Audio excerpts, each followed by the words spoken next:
Hi friends, இது sweetie family. இன்றைக்கி என்ன விளாக் பார்க்குறேன்னா அப்பாவுக்கு ஐ ஆப்ரேஷன் பண்ணியிருக்குது. ஸோ அதனால் மறுபடியும் செக்கப் வர சொல்லியிருந்தாங்க. ஸோ அதனால் அப்பா, நான், அம்மா, தம்பி, அக்கா பசங்க, அக்கா வீட்டுக்காரரு, இந்த மாதிரி எல்லாருமே நாங்கள் கிளம்பி போயிருந்தோம். ஏன் ஹாஸ்பிட்டலுக்கு ஃபேமிலியாக போகிறீங்களா அப்படின்னு சொல்லி கேட்டால், அப்பாவுக்கு செக் பண்ணிவிட்டு அதுக்கப்புறம் நாங்கள் எங்கே போகிறோங்கிறது தான் மேட்டர். நாங்கள் இப்போ எங்கே போகிறோன்னா சத்தியமங்கலத்துக்கு போகிறோம், அக்கா வீட்டுக்கு. ஏன் அங்கே போகிறோம் அப்படின்னா, அதுக்கப்புறமும் ஒரு சீக்ரெட் சொல்கிறேன். இப்போ அக்கா வீட்டுக்கு போகிறக்காக அப்படியே நாங்கள் போய்ட்டோம். காலையில் எதுவுமே சாப்பிடல. அதனால் வேகமாக அப்படியே அப்பாவுக்கு செக் பண்ணோன்னு, அதுக்கப்புறம் சத்தி போகணும். அதனால் நேரமாக எழுந்திரிச்சு அப்படியே அப்பாவுக்கு செக் பண்ணிவிட்டு, அப்போ வளர்றனே பேக்கரி, அப்போ போகிற வழியில் பேக்கரி இருந்துச்சு. ஆளுக்கு ஒரு பப் சாப்பிட்டு டீ குடிச்சிட்டு ஜூஸும் குடிச்சிட்டு அப்படியே வந்துட்டோம். வந்தால் இப்போ சத்தி வந்தது எல்லாருமே படுத்துட்டு அவங்கவுங்க ஃபோன் பார்க்க ஆரம்பிச்சிட்டாங்க. அதுக்கப்புறம் அக்காங்கள்லாம் பார்த்திங்கன்னா ஒரு ஃபோட்டோ ஃப்ரேமெல்லாம் மாட்டியிருந்தாங்க.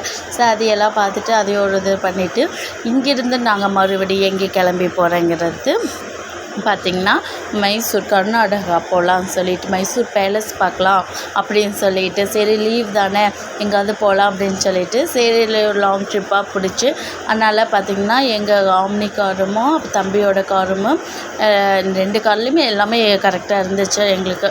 நாங்கள் மொத்தம் 15 பேர். அதனால் அப்புறம் இந்த காரும் ஓகேவாக இருந்தது எல்லாத்துக்குமே.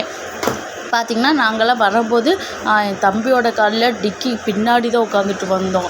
ஏன்னா அங்கேயே ஸ்பேஸ் ஒரு 2 பேரும் உட்காரல, நல்லா தாராளமாக நல்லா அதனால் அங்கே உட்காந்துட்டு தான் நாங்கள் வந்தோம். அதுக்கப்புறம் இந்த சைடு வந்ததுமே நான் ஆம்னியில் அக்கா, நான், அப்போ சின்ன அக்கா, அவங்க ஹஸ்பண்டு அப்படின்னு சொல்லிட்டு நாங்கள் ஆம்னியில் வந்துவிட்டோம். அப்போ தம்பி காரில் அம்மா, அப்பா, தம்பி, அப்புறம் பெரிய அக்கா வீட்டுக்காரர், பசங்க அப்படின்னு சொல்லிவிட்டு அப்போ அவங்க அந்த காரில் வந்துட்டாங்க.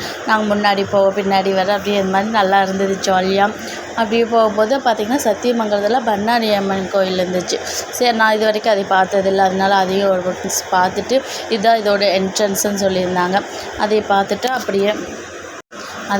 அப்படியே அதுக்கப்புறம் மலை மேலே ஏறலாம் அப்படின்னு சொல்லிட்டு, ஆனால் மலை மேலே தான் அப்படி போகணும் கர்நாடகா அப்படின்னு சொல்லியிருந்தாங்க. இந்த வழியாக போகலாம் அப்படின்னு சொல்லிட்டு, அது ஒரு த்ரில்லிங்கான மூமெண்ட்டாக இருந்தது. நல்லா இருந்தது. மலை மேலே ஏறும்போது பார்த்திங்கன்னா ஃபுல்லாக ஹீல்ஸ் கீழே பார்த்திங்கன்னா ரொம்பவே ஆழமாக இருந்துச்சு. அதை பார்த்து பயந்துட்டு அப்புறம் மறுபடியும் டேர்னிங் ரொம்பவே பெருசாக போயிட்டு இருந்தது.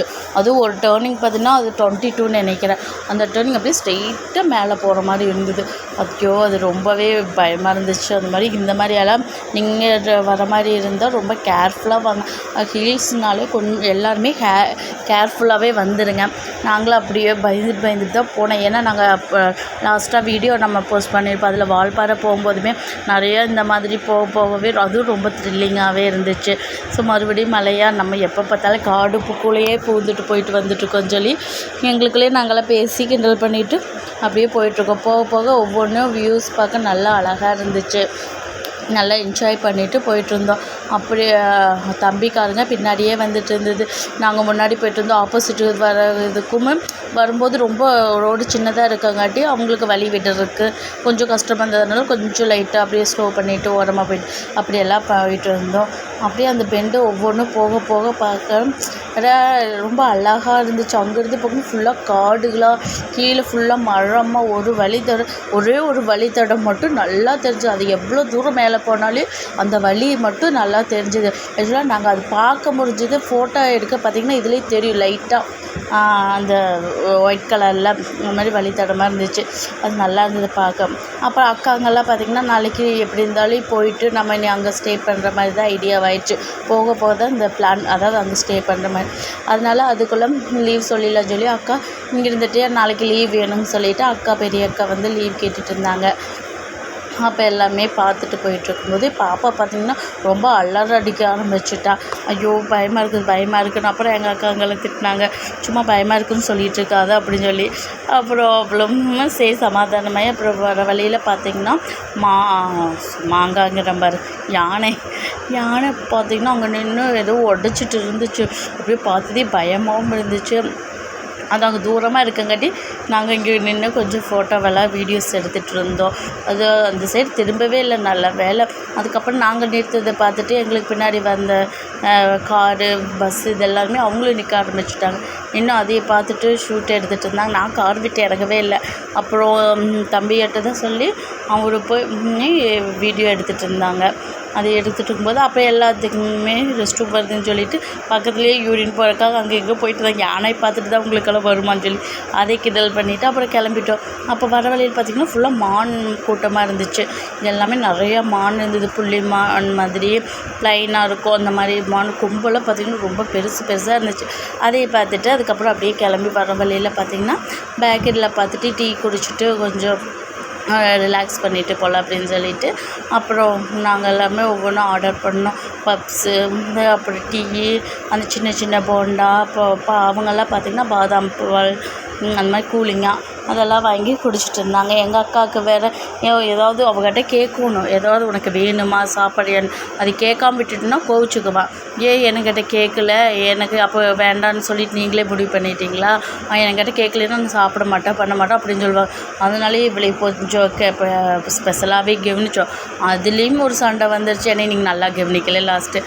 அப்போ அப்படியே சொல்லிவிட்டு நாங்களும் கிளம்பிட்டோம். அப்புறம் கிளம்பி போகிற வழியில் பார்த்தோம்னா கர்நாடகா பார்டர் வந்துருச்சு. அதாவது கர்நாடகா என்ட்ரன்ஸு வந்தது. அதுக்கப்புறம் பார்த்திங்கன்னா மானுமெல்லாம் பக்கத்தில் இருந்துச்சு. அதுக்குள்ளே போகிறக்குள்ளேயே பார்த்திங்கன்னா நைட் ஆயிடுச்சு. அந்த என்ட்ரன்ஸ்குள்ளே போகும்போது அப்புறம் இங்கே பழமெல்லாம் நிறையா விற்றுட்டு இருந்தாங்க. ஆனால் உண்மையாகவே சொல்கிறேன் பார்த்திங்கன்னா இங்கே கடை வைக்கிறதெல்லாம் ரொம்ப டேஞ்சராக இருந்தது, பயமாகவும் இருந்துச்சு. ஏன்னா அங்கே கடை வச்சிட்ருக்காங்க, எப்போ வேணாலும் எந்த அனிமல்ஸ் வேணாலும் வரலாம்.